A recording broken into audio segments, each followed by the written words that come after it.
Hi friends, మా new year ముగ్గు ఇది ఫ్రెండ్స్. మేము అపార్ట్మెంట్లో కాబట్టి ఉండేది కింద అంత ఫ్లోరింగ్ పైన ఇలాగే నీట్గా వేస్తాం ఫ్రెండ్స్ ముగ్గు. ఫ్రెండ్స్ ఇదిగోండి ముగ్గు. తులసమ్మ దగ్గర హ్యాపీ న్యూ ఇయర్.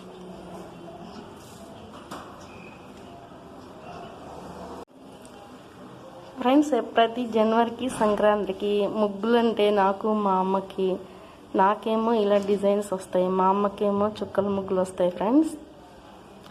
అందుకే మా అమ్మ నువ్వు వేయద్దు నేనే వేస్తానంటది. కానీ మా అమ్మకు వచ్చేది 15 చుక్కల ముగ్గు ఒక్కటే, దానికి ప్రతి సంవత్సరం రంగులు మారుస్తుంది ఫ్రెండ్స్.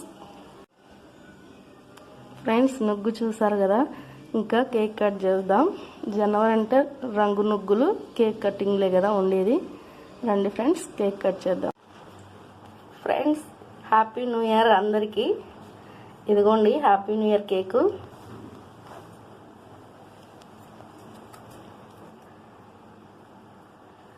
హ్యాపీ న్యూ ఇయర్ అంటే 2024 సంవత్సరం, కొత్త సంవత్సరంలోకి అడుగు పెడుతున్నాం కాబట్టి అందరూ హ్యాపీగా ఉండాలి ఫ్రెండ్స్. ఇదిగోండి ఫ్రెండ్స్ కేక్ మీ అందరికీ. మా హ్యాపీ న్యూ ఇయర్ ఇలా జరిగింది ఫ్రెండ్స్. మా చిన్నప్పుడు మేము కూడా ఇలాగే చేసేవాళ్ళం ఫ్రెండ్స్. అంటే అప్పట్లో కేక్ కొయ్యము, మామూలుగా ముగ్గులేసి నైట్ 12 దాకా మేలుకొని హ్యాపీ న్యూ ఇయర్ చెప్తాం. అందరికీ హ్యాపీ న్యూ ఇయర్ ఫ్రెండ్స్. మా పెళ్ళైన నుంచి మేము హ్యాపీ న్యూ ఇయర్ ఇలా జరుపుకుంటున్నాం ఫ్రెండ్స్. మా పిల్లలు మేము అందరం మా ఇంట్లో కేక్ తోటి హ్యాపీ న్యూ ఇయర్ మొదలు పెడతాం. అందరికీ wish the happy new year friends. Happy new year friends.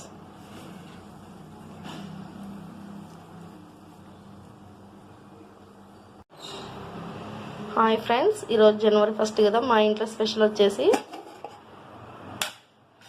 Lemon rice friends. ఇదే ఊర్లలో అయితే చిత్రాన్నం అంటారు ఫ్రెండ్స్. ఎందుకంటే మనం ఏ ఫెస్టివల్ చేసినా కానీ పండగ చేసినా ఫస్ట్ చేసేది చిత్రాన్నమే కదా ఫ్రెండ్స్. అందుకని మేము చిత్రాన్నం చేసాము. ఇవి గారెలు ఫ్రెండ్స్. ఈ జనవరికి మా ఈ స్పెషల్ ఇవి ఫ్రెండ్స్. అందరికీ నూతన సంవత్సర శుభాకాంక్షలు ఫ్రెండ్స్. అంటే జనవరి అంటే మనము నైట్ అంతా మేల్కొని న్యూ ఇయర్ విషెస్ చెప్పుకుంటాము బంధువులందరికీ. పొద్దున్న లేసి బెల్లం అన్నం వండేసి దేవుడికి కొబ్బరికాయ కొట్టుకుంటాం ఫ్రెండ్స్. మావైతే అవన్నీ కంప్లీట్ అయిపోయాయి. బెల్లం అన్నం అయితే చేయలేదు, చిత్రాన్నము గారెలు చేసాం ఫ్రెండ్స్. మా పిల్లలు బాగా ఇవి అడుగుతుంటే. అందరికీ నూతన సంవత్సర శుభాకాంక్షలు friends. Like, share, subscribe friends.